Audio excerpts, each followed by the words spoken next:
Alright, y'all. I have been around the writing block. I've been to the writing rodeos. I've been writing and getting rejected for 10 years.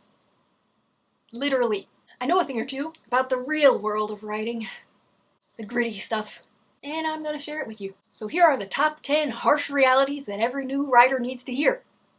Take your head out of the sand. This is real stuff. Number 1. Stop copying your favorite novel. That is an excellent learning strategy. Emphasis on the learning, but once you're working on a novel that you hope to publish under your own name, you need to make sure that it is actually your own thoughts, not someone else's. Number 2. Your first book will be bad. And no one will be able to convince you of this until 10 years later when you yourself pick up that book and are like, oh god, why is everyone in love with the main character? Why do they look like me? Why is every scene just dialogue and walking around? Then you'll know. But only when it comes from you. I'll never be able to convince you. Number 3. The only way to be original is to focus on details. You don't have to do crazy trope math to twist the classic heist sequence into a romantic tragedy, or to try to shock your reader by making your mom's pastor the bad guy, even though he was only in the book for 2 lines in chapter 7. The only way to tell an interesting story is to be specific about the details. Your story could be entirely familiar to everybody, but it could still be memorable if instead of focusing on things like what your characters wear to work, you focus on the secret stack of dirty magazines they have in their desk, or their addiction to sour gummies. Details. Number 4. Your life is only interesting in fiction. This is actually a good thing. If you are bound and determined to write a memoir, here's a little trick. Let's say all you want to write is memoir, but you are only 19 and the most interesting thing you've ever done in your life is graduate high school. Well, my friend, you can still write that book, and it might still be interesting, but you have to make it fiction. Here's what I mean. If you try to sell a memoir at the age of 19, it's just about your life so far. No one will care. But if you pitch it as a coming-of-age story about a young woman transitioning from childhood into adulthood, and you include specific scenes and a character journey, and a thematic punch to the gut at the end, that could be very successful. Be willing to write fiction rather than your own life. Unless you were raised by a one-eyed man who runs a lighthouse, and the only other person you ever saw until age 15 was the guy on a Coast Guard boat 7 nautical miles away, and you just waved to him through your binoculars. That'd be an okay memoir. Number 5. You're only a writer if you write. Just because you drink black coffee and then lie to yourself about actually liking it, that does not make you a writer. You could wear nothing but berets and tweed jackets, but you're still not a writer. You could be constantly buying new notebooks and expensive calf skin, and then carry one around wherever you go so everybody sees it. But then you're just tricking people into thinking you're a writer, since you never actually cracked that spine open and put pen to paper. If you wrote one epic fantasy in high school and now you're 29, and haven't thought of a single new story since, then unfortunately, my friend, you are not a writer.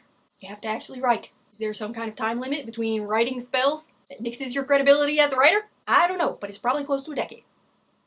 So you're probably fine, unless it's been over a decade. Then you're not a writer. Sorry. Number 6. Don't start with a series. This is a tough one, especially if you're a fantasy writer. I started with a series, and I only ever wrote the first book, which was lucky, because I didn't waste 3 more years of my life writing a trilogy that would never go anywhere, and had a snooze fest of a first book. Because even if you win some magic book lottery of luck, skill, and blackmail, and your first book gets picked up by a traditional publisher, it's probably only going to be a 1-book deal. And you end your first book on an epic cliffhanger and all your readers are dissatisfied. All 12 of them. They never get to see book 2. And worse than that, it's been 3.5 years between signing your publishing contract and having your book actually out in the world, and during that time, you wrote the rest of the trilogy, and now, none of it will be published. First book that you try to get published? Please. Make it a standalone. Do it for yourself. Number 7. There is no money in writing. There's actually negative money in writing. You probably owe someone money right now. Number 8. Rejection hurts less after the first 400 or so. That's actually a bright spot on this list of harsh truths. You see, I am a tender soul, easily wounded, and the first several dozen rejections that I received on my novels stung worse than an agitated wasp's nest the size of a horse. I would cry. I would give up. I would question why I was even alive. But then, a miracle happened, and the universe took pity on me, and I started to grow a thicker skin. This could have been the result of querying 5 novels and seeing nothing but rejection, or it could have been my very successful stint in therapy. But either way, the rejections just roll right off me now. Took 10 years, but better late than never. Number 9. Jealousy is killing you. If every time you pick up a new book, the only thing you can think about is how much better that writer is than you, how much luckier they are, or how unfair your life is, then you're never going to succeed in actually becoming a writer. And I know this because that jealousy is sabotaging your creativity. You can't be creative when all you're doing is thinking about how successful everybody else is. Jealousy stops you from taking risks in your own writing, the very risks that will lead to your success, and you're convinced that it's all for nothing anyway, so you stop writing altogether. Plus, you are now incapable of being immersed in other people's stories, which is necessary to refill your own creative well and learn what makes a truly good story. So now you're not learning anything new, you're not trying anything new. You're not a writer. You're just a jealous little monster. Here's the good truth. No one writer can satisfy the needs of every reader on this planet. If you write epic space fantasies about cowboys underwater, can you honestly say that you write enough books to satisfy the reading needs of everyone who enjoys that genre? Well, I mean, maybe with that genre. But let's pretend you write romance, or literary fiction, or sci-fi. It's physically impossible for you to write the 50 to 100 books that avid readers read each year. The audience will never be content with just one writer.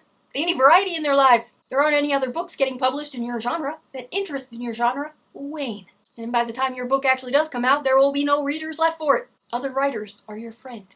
They're on your team. You actually need them to keep writing books, so that people keep reading books. So the next time you see another author publish something similar to what you write, instead of wallowing in self-pity, try to think, yes, this is good. This means people are still interested in the type of stories I have to tell. And then get back to work. Number 10. If I had put these in the proper order, then this would be number 1. Here it is. I know that you are sitting there currently thinking that none of these things apply to you. That you will be the special unicorn. You're wrong. Was that harsh enough?